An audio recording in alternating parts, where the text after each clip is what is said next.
Today I am going to be comparing the OPZ and the Digitakt. I won't be covering all of the features of each of these boxes, and I'll be primarily focused on workflow differences. Let's get started. The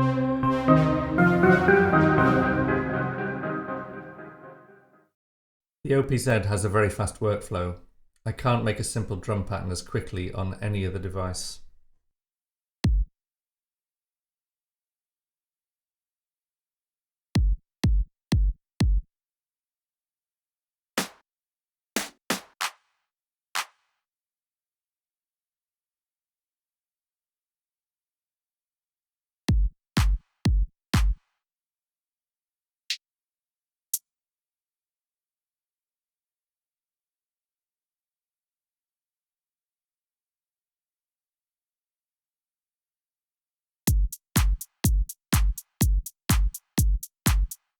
And it's done. It makes it easy to experiment with different chord inversions due to its polyphony and 2-octave keyboard. I wish my other groove boxes had 2 octaves of keys, although calling it a keyboard is very generous. However, it does have a couple of big limitations that prevent me from making the music that I want to, which I'll talk about later. The Digitakt, with its monophonic tracks, makes it harder to work with chords, although as we'll see shortly, it's still not too much of a problem. Once everything is entered, you still have flexibility to adjust every parameter of every note, both on the grid to 16th notes and with finer grained positioning possible. Let me go through an example. The progression I'm trying to enter here is E minor, A major, C major, and B major. We'll switch over to the chord track.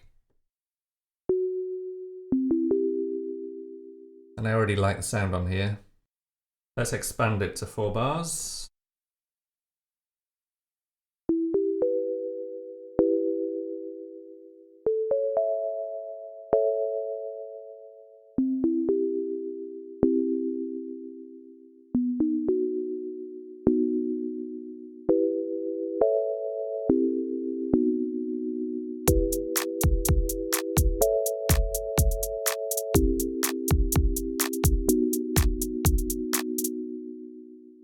The root position chords jump around the place quite a bit, so we can avoid that by using some inversions.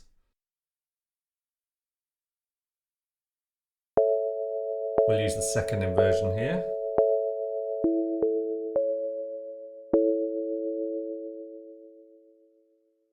The first inversion here.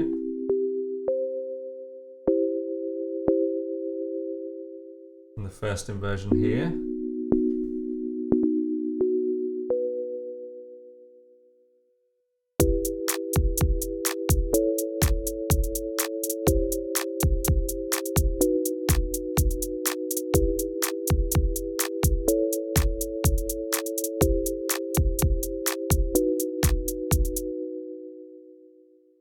I live recorded an ARP into the ARP track, added some delay, and that sounds like this.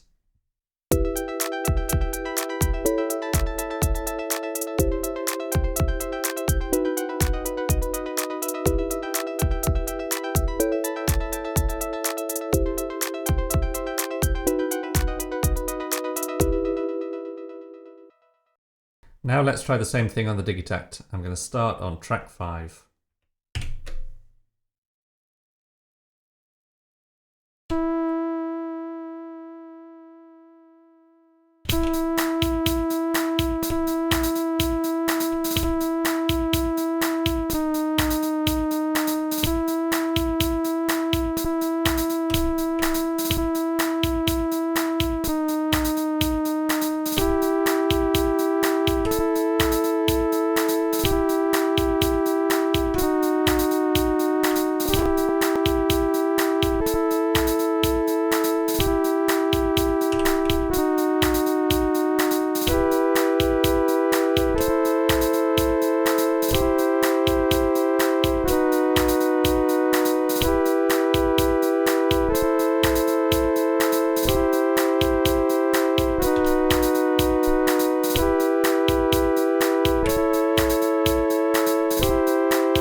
Again, I added an arpeggio, and this is what it sounds like.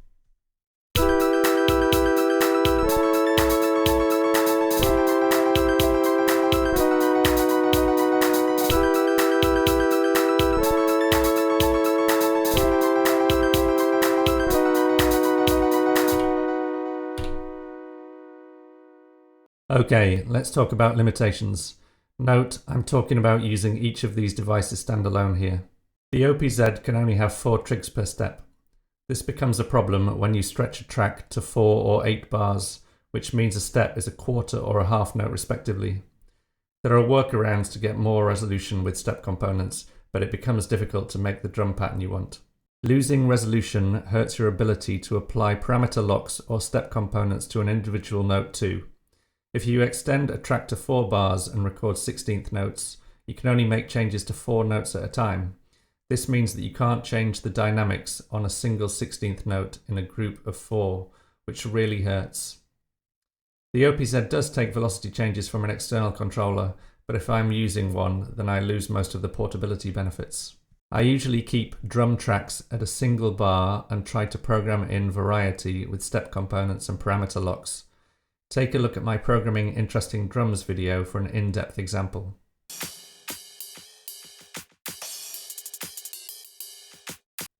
It is certainly not as flexible and painless as making interesting drum beats on the Digitakt.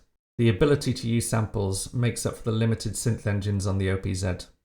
However, sample management is very poor and inflexible.